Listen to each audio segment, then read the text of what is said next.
Good morning friends. ಇವತ್ತು almost ನಾನು night shift actually ಮುಗಿಸ್ಕೊಂಡು ಬಂದಿದ್ದೀನಿ, ಬಟ್ ನಿದ್ದೆ ಬರಲಿಲ್ಲ. ಇವತ್ತು ಏನಾದರೂ ಬ್ರೇಕ್ಫಾಸ್ಟ್ ಮಾಡೋಣ ಅಂತ ಅಂದ್ಕೊಂಡಿದ್ದೀನಿ.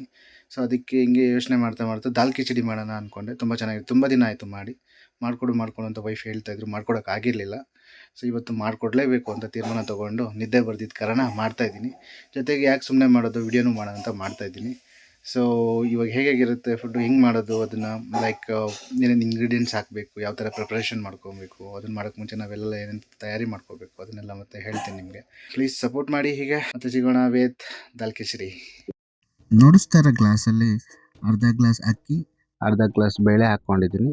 ಒಂದೇ ಪ್ರಮಾಣದಲ್ಲಿ ಹಾಕ್ಕೋಬೇಕಾಗತ್ತೆ ದಾಲ್ ಕಿಚಡಿಗೆ. ಅದನ್ನು ಒಂದು ಕುಕ್ಕರಲ್ಲಿ ಹಾಕ್ಕೊಂಡು ಒಂದು ಒಳ್ಳೆ ನೀರಲ್ಲಿ ಒಂದು 10 ರಿಂದ 15 ನಿಮಿಷ ನೆನೆಸ್ಕೋಬೇಕಾಗತ್ತೆ. ಅದು ನೆನೆಸ್ಕೊಂಡಾದ್ಮೇಲೆ ನೀಟಾಗಿ ತೊಳ್ಕೊಂಡು ಆಮೇಲೆ ಅನ್ನ ಮಾಡ್ಕೊಬೇಕಾಗತ್ತೆ. ನಾನು ಮಾಡಿರ್ತಕ್ಕಂಥ ದಾಲ್ ಕಿಚಡಿಗೆ ಒಂದು 3 ರಿಂದ 4 ದಿನ ಸರ್ವ್ ಮಾಡ್ಬೋದು. ಇದಕ್ಕೆ ಬೇಕಾಗಿರೋಂಥದ್ದು ಒಂದು 2 ಈರುಳ್ಳಿ, ಒಂದು 2 ಸ್ಪೂನ್ ಜೀರಿಗೆ, 1 ಟೊಮೆಟೊ, 1 ಬೆಳ್ಳುಳ್ಳಿ, ಮತ್ತು 1 ಇಂಚಿನ ಶುಂಠಿ, ಮತ್ತು 2 ಮೆಣಸಿನ್ಕಾಯಿ ಹಾಕ್ಕೊಂಡಿದ್ದೀನಿ. ಮತ್ತು ಕೊತ್ತಂಬರಿ ಸೊಪ್ಪು, ಉಪ್ಪು, ಧನಿಯಾ ಪುಡಿ, ಖಾರ ಪುಡಿ, ಆಮೇಲೆ ಮಸಾಲ ಪುಡಿ, ಗರಂ ಮಸಾಲ. ನೆನೆಸಿಟ್ಟಿರೋ ಅಕ್ಕಿನ ನೀಟಾಗಿ ತೊಳೆದು ಆಲ್ರೆಡಿ ಇವಾಗ ರೆಡಿ ಮಾಡಿಟ್ಟಿದ್ದೀನಿ. ಅದಕ್ಕೆ 1 ಚಮಚದಷ್ಟು, ಒಂದು 1/4 ಚಮಚ ಸಾಕು. ಅದಕ್ಕೆ ಅಡುಗೆ ಅರಿಶಿನ ಪುಡಿನ ಹಾಕ್ಬಿಟ್ಟು ಸ್ವಲ್ಪ ಉಪ್ಪು ಹಾಕಬೇಕಾಗತ್ತೆ. ಉಪ್ಪು ಹಾಕಿ ಲಿಡ್ ಮುಚ್ಚಿಬಿಟ್ಟು ಒಂದು 4 ವಿಷಲ್ನ ಕೂಗಿಸ್ಬೇಕು. 4 ವಿಷಲ್ ಕೂಗಿಸಿದಾಗ ಬೇಳೆ ಮತ್ತು ಅಕ್ಕಿ ನೀಟಾಗಿ ಬೇಯುತ್ತೆ.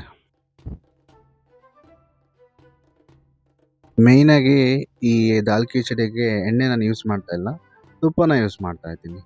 ತುಪ್ಪ ಯೂಸ್ ಮಾಡೋದ್ರಿಂದ ತುಂಬ ಟೇಸ್ಟ್ ಬರುತ್ತೆ, ಮತ್ತು ತಿನ್ನೋರು ಸಹ ವಾವ್ ಅಂತ ಅಂತಾರೆ. ಸ್ಟವ್ ಮೇಲೆ ಬಾಣಲಿ ಇಟ್ಟಿದ್ದೀನಿ. ಬಾಣಲಿ ಚೆನ್ನಾಗಿ ಕಾದಿದೆ. ಇವಾಗ ಇದಕ್ಕೆ ನಮ್ಗೆ ಎಷ್ಟು ಬೇಕೋ ಅಷ್ಟು ತುಪ್ಪ ಹಾಕ್ಕೋಬೋದು. ನಾವಿವಾಗ ನಮ್ಮ ಕ್ವಾಂಟಿಟಿ ಎಲ್ಲ ಅದನ್ನು ಬೇಯಿಸ್ಕೋಬೇಕಲ್ವಾ, ಏನೇನು ಹಾಕ್ತಾ ಇದ್ದೀವಿ ಅದೆಲ್ಲ ಇಂಗ್ರೀಡಿಯೆಂಟ್ಸ್ ಎಲ್ಲ ಬೇಯಿಸ್ಕೋಬೇಕಾಗುತ್ತೆ. ಅದಕ್ಕೆ ಎಷ್ಟು ಬೇಕೋ ಅಷ್ಟು ತುಪ್ಪ ಹಾಕ್ಕೊಂಡಿದ್ದೀನಿ. ಮತ್ತು ಅದು ಚೆನ್ನಾಗಿ ಬೆಂದಾದ್ಮೇಲೆ ಅದಕ್ಕೆ ಬೇಕಾಗಿರ್ತಕ್ಕಂಥ ಜೀರಿಗೆ ಹಾಕ್ತೀನಿ. ಮೊದಲನೇದಾಗಿ ಜೀರಿಗೆ ಹಾಕ್ತೀನಿ. ಜೀರಿಗೆನ ಸ್ವಲ್ಪ ಜಾಸ್ತಿ ಫ್ರೈ ಮಾಡ್ಕೊಬೇಕಾಗುತ್ತೆ, ಯಾಕಂದರೆ ಅದು ಬೇಯೋದಲ್ವಾ. ಸೊ ಇದೇ ಮೇಯ್ನ್ ನಮಗೆ ಟೇಸ್ಟ್ ಕೊಡುವಂಥದ್ದು ಅದು. ಇದಕ್ಕೆ ಹೆಚ್ಕೊಂಡಿರೋಂಥ 2 ಈರುಳ್ಳಿ ಹಾಕ್ಕೊತಾ ಇದ್ದೀನಿ. ಇದು ಸಹ ಸ್ವಲ್ಪ ಜಾಸ್ತಿನೇ ಬೇಯಬೇಕಾಗುತ್ತೆ. ನಾನು ಸ್ವಲ್ಪ ಗೋಲ್ಡನ್ ಬ್ರೌನ್ ಬರೋವರೆಗೂ ಬೇಯಿಸ್ಕೊತಾ ಇದ್ದೀನಿ. ಇದಕ್ಕೆ ಸರಿಯಾಗಿ 1 ಬೆಳ್ಳುಳ್ಳಿ ಹಚ್ಕೊಂಡಿದ್ದೀನಿ, ಸಣ್ಣ ಸಣ್ಣದಾಗಿ ಹಚ್ಕೊಂಡಿದ್ದೀನಿ. ಎಲ್ಲರೂ ಜಿಂಜರ್ ಗಾರ್ಲಿಕ್ ಪೇಸ್ಟ್ ಮಾಡಿ ಹಾಕ್ಬಿಡ್ತಾರೆ, ನಾನು ಆ ಥರ ಹಾಕಿಲ್ಲ.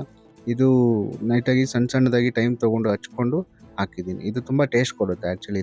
ಲಾಸ್ಟಲ್ಲಿ ಇದು ನಿಮಗೇನು ಬಾಯಿಗೆ ಅಗಿಬೇಕಾದ್ರೆ ಸಿಗಲ್ಲ, ಬಟ್ ಇದು ಚೆನ್ನಾಗಿ ಬೆಂದಾದ್ಮೇಲೆ ತುಂಬ ಸಣ್ಣಕ್ಕೆ ಆಗಿಬಿಡುತ್ತೆ, ಮತ್ತು ನಿಮ್ಗೆ ಅದು ಸಿಗಲ್ಲ ಯೂಶ್ವಲಾಗಿ ಹೇಳ್ಬೇಕು. ಮತ್ತು ಹಚ್ಕೊಂಡಿರೋ 2 ಹಸಿಮೆಣ್ಸಿನ್ಕಾಯಿ ಹಾಕಿದ್ದೀನಿ. ಅದ್ರ ಜೊತೆಗೆ ಹಚ್ಕೊಂಡಿರೋ 1 ಟೊಮೆಟೊ ಹಾಕ್ಕೊಂಡಿದ್ದೀನಿ. ಇದೆಲ್ಲ ಚೆನ್ನಾಗಿ ಬೆಂದು ಈ ಥರ ನಮಗೆ ಹಾಕಿರೋ ಪ್ರತಿಯೊಂದು ಇಂಗ್ರೀಡಿಯೆಂಟ್ಸನ್ನು ಸಹ ನಿಧಾನವಾಗಿ ಆಫ್ ಫ್ಲೇಮಲ್ಲಿ ಬೇಯಬೇಕು. ಮುಖ್ಯವಾಗಿ ನಮಗೆ ಇವಾಗ ಏನು ಮಾಡ್ತಾ ಇದ್ದೀವಲ್ವ, ಇದೇ ನಮಗೆ ಟೇಸ್ಟ್ ಕೊಡೋದು. ಇದು ತದನಂತರ ನಾವು ಹೇಳಿದ್ದೆಲ್ಲ ಮಸಾಲೆಗಳೆಲ್ಲ ಹಾಕಬೇಕು. ನಾನು ಸ್ವಲ್ಪ ನೀರು ಕೂಡ ಆ್ಯಡ್ ಮಾಡ್ಕೊತೀನಿ, ಯಾಕಂದ್ರೆ ಸ್ವಲ್ಪ ಗಟ್ಟಿಯಾಗಿದೆ.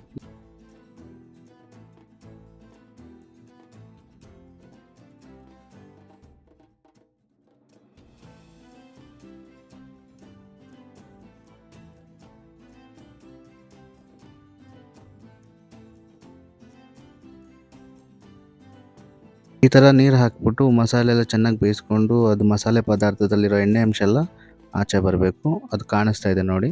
ಇದಕ್ಕೆ ಸರಿಯಾಗಿ ನಾವು ಆಲ್ರೆಡಿ ಅನ್ನ ರೆಡಿಯಾಗಿದೆ, ಮತ್ತು ಅನ್ನ ಮತ್ತು ಬೇಳೆ ಬೇಯಿಸ್ಕೊಂಡಿದ್ನಲ್ಲ, ಅದು ನೀಟಾಗಿ ಒಳ್ಳೆ ಕ್ವಾಂಟಿಟಿಯಲ್ಲಿ ರೆಡಿಯಾಗಿದೆ. ಅದನ್ನು ಇದು ತೆಗೆದು ಇದಕ್ಕಾದರೂ ಹಾಕ್ಕೋಬೋದು, ಇದನ್ನು ತೆಗೆದು ಕುಕ್ಕರ್ಗಾದರೂ ಹಾಕ್ಕೋಬೋದು. ನಾನೇನು ಮಾಡ್ತಾಯಿದ್ದೀನಿ, ಇದನ್ನು ಬಾಣಲಿಗೆ ಹಾಕ್ಕೊತಾ ಇದ್ದೀನಿ.